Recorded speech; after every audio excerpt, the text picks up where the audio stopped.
Jiro here for Umbra Games with a review of Elden Ring, released February 25th, 2022 for PlayStation 4 and 5, Xboxes, and PC. The game was developed by From Software, the makers of the Souls games, Bloodborne, and Sekiro, most recently. The game was published by Bandai Namco Entertainment. Some of the game's world building is credited to George R.R. Martin of Game of Thrones fame, as he collaborated with them for some of the writing. I played on a PS5 version of this game for the review. First off, this game did release to amazing reviews, and lots of hype, but as I usually warn with review scores in general, and especially high scores like 9 and 10 out of 10, just because a game gets a high score doesn't really mean all that much. It's all subjective. It doesn't necessarily mean it will be universally enjoyed. When asked while I was playing the game if people should play the game, I think I reduced it down to the following statement. If you like Dark Souls, you'll love this game. If you don't like Dark Souls, you're probably not going to like this game. If you've never played a Dark Souls but always wanted to, this could be the game for you. Now, my personal gaming resume does include Demon Souls finish back on PS3, Dark Souls 1-3, Bloodborne, and Sekiro. I wouldn't call myself an expert at these games necessarily. I've never done multiple playthroughs or worked towards a platinum trophy previously, but I enjoy my time with them and played most of them close to launch. So as I review Elden Ring, I can't help but make comparisons to From Software's most recent works, because a lot of the core systems are pretty similar. You collect golden runes instead of souls in this game to both level your character and purchase items from shops. If you die, the pile of runes will be waiting where you passed, unless it was some kind of jump off a cliff, in which case the runes will be at the last safe place you were. As long as you go touch them on your next life, you can reclaim them all, but if you die again on the way, they're gone. There's no real character class structure here. You have 100% free ability to put stat points gained by leveling into whichever stat you want. There are starting classes, but that just gives you some starter gear for the way you think you want to play the game, and starts you off with some of those stat points pre-invested to give you a touch of guidance.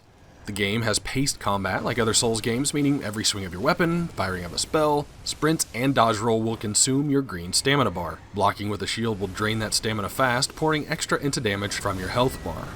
R1 is a light attack, and R2 is a heavy attack with a melee weapon in your right hand. L1 is for what's equipped in your left hand. You can equip multiple weapons at a time and switch between them quickly with taps on the right or left D-pad. You can customize your down D-pad menu for consumable items, and up will switch your spell. You also get additional shortcuts you can equip by holding triangle and pressing that direction on the D-pad for other things you might use often. Instead of leveling up and resting at bonfires, there are what are called graces, which function very similarly, restoring your current HP and FP, restore the flask charges used for healing those, and can also be used to fast travel between them once discovered, as long as you're not in combat, in which case you can't even pull up the world map to do so, or if you're in a dungeon. At the graces, you can also perform various tasks like choosing your spell memorization, shifting your flasks between the Crimson and Cerulean allotment and upgrade them, and a handful of other things you open up that I won't spoil. Similar to From Software games of the past, this game also gives you very little guidance. There's not much in the way of marked maps, objective markers, or NPCs clearly telling you where to go.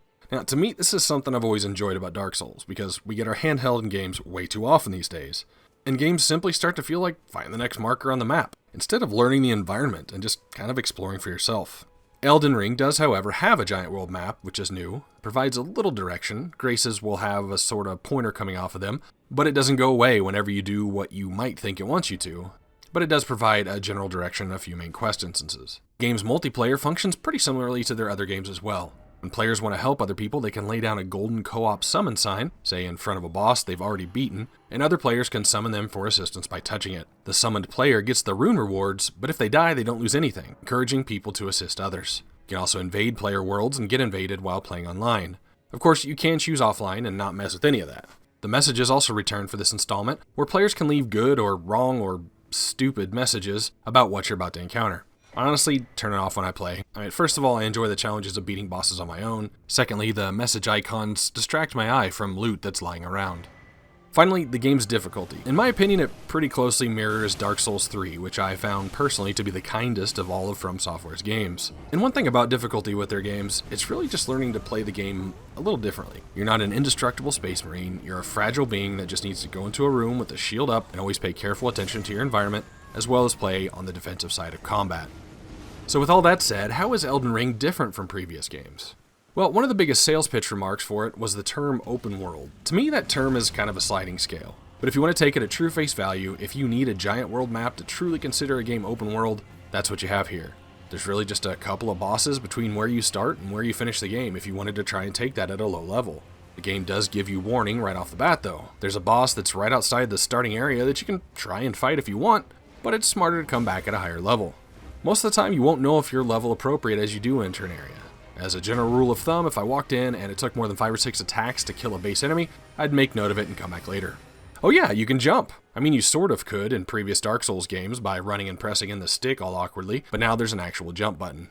I have seen a lot of comments stating that Astrologer class builds are, quote, easy mode for the game. Pretty much always play mages and casters and range classes in games because it's what I enjoy.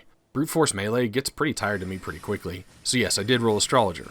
And I'll agree, while there are several things, especially early game, that might be a little bit easier to do with the sorcery casting build, don't be disillusioned by those comments thinking you can just fight through the game. I could never take more than a hit or two from a boss, so you're very fragile. And there are a few bosses that I think are made more difficult by this fact. But yes, the majority of gameplay you'll see during the review is casting.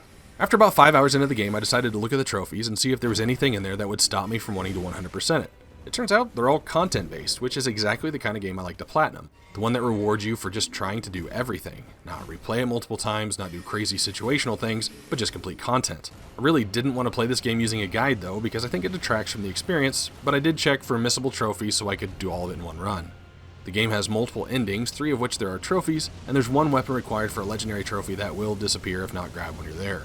Further on this, one thing I've always personally not enjoyed about From Software's games is the NPC interactions. They all speak in abstract riddles, and if they're involved in some sort of quest chain, if you don't speak to them multiple times in place A and B and C, between when you're doing world event 1, 2, and 3, you may miss your chance unknowingly.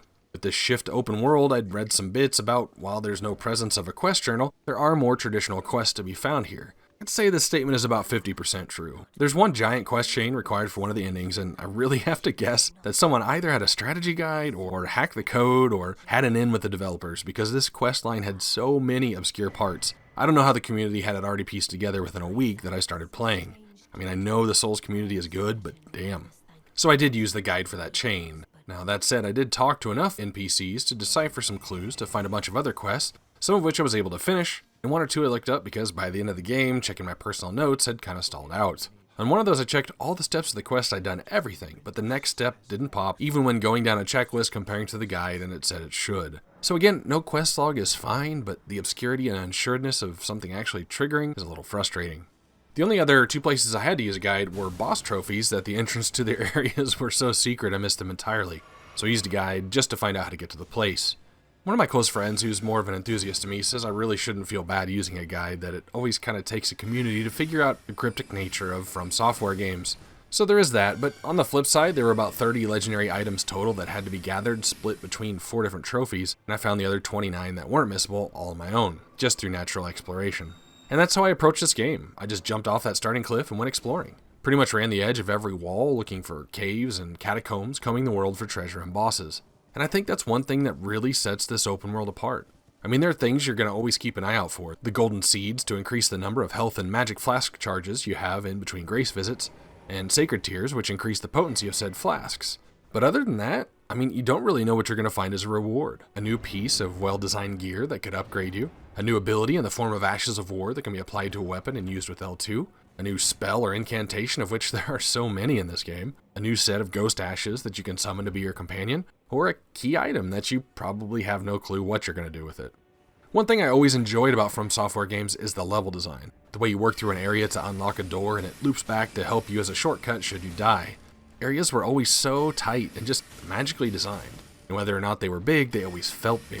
You'd think you'd lose that a little bit in open world game design, but Elden Ring contains what I saw a lot of people refer to as legacy dungeons. These areas are alive and well and retain that fantastic level design, but they're just not connected one to another like previous games. There's miles and miles of ground between them.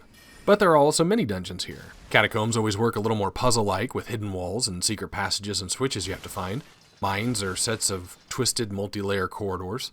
Forts are often full of little arenas that'll test your combat prowess. And ruins almost always have a door to subterranean levels hidden somewhere with a treasure or boss hiding there. I kept a Google Doc while playing the game and documented over 100 boss encounters, which I considered anything that popped up a name and a life bar across the bottom of the screen. Some were repeats, some were 2 of a previously fought boss at the same time, but still, there's a ton. You do get a spectral mount pretty early in the game that can be summoned in nearly any outside area with just the click of a button. If he takes too much damage, he'll disappear and you have to use a life flask to bring him back next time you try to ride. You can attack and drink flasks from his back. You can use the sprint button to give him a small boost of speed that only costs stamina if you're engaged with an enemy. You can also jump and double jump. While weapon upgrades have pretty much always been a thing using various items you collect, Elden Ring has also engaged a full crafting system. You learn new recipes by finding or purchasing them in a handful of categories. You can pick flowers and mushrooms and excrement, and make some consumable items for both correcting statuses and inflicting them, as well as various forms of arrows and such. I probably found close to 100 recipes, and I only tended to use 2 items regularly and 1 on one occasion, so your actual usage mileage may vary. Shortly into the game, you'll also get access to the Roundtable Hold, which serves as a safe little hub, well, mostly safe, and there are a handful of vendors that you can get to stay there. There's also some other random quest things and NPCs that will show up, including the smith that can upgrade your weapons. From a story perspective, it's pretty par for the course here. I found it fairly difficult to follow with any depth, but in conversation and additional research after the fact, descriptions from items, random snippets from NPCs, there definitely is something going on, and as usual, From Software makes you work for it. I mentioned Martin's involvement, but honestly, if I didn't know it, I probably couldn't tell you that he had a hand in it. Being familiar with his works, both having consumed the books and show of Game of Thrones, it sort of just seemed like the normal From Software story and delivery, personally.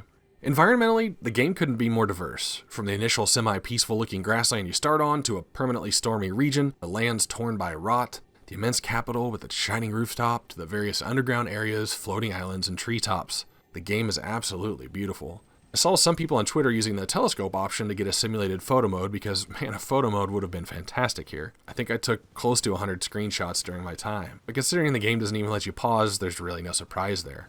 I don't really understand the lack of pausing. I mean, I can't imagine it would be used that much of an advantage to the player in any way. Maybe it's a PvP issue, I don't know. Again, that's typical of this dev studio. Enemy design, especially bosses, pull from a wide range of looks, some familiar looking, and other things out of nightmares. But yeah, I spent 99 hours working on the Platinum, and I personally looked forward to every gaming session.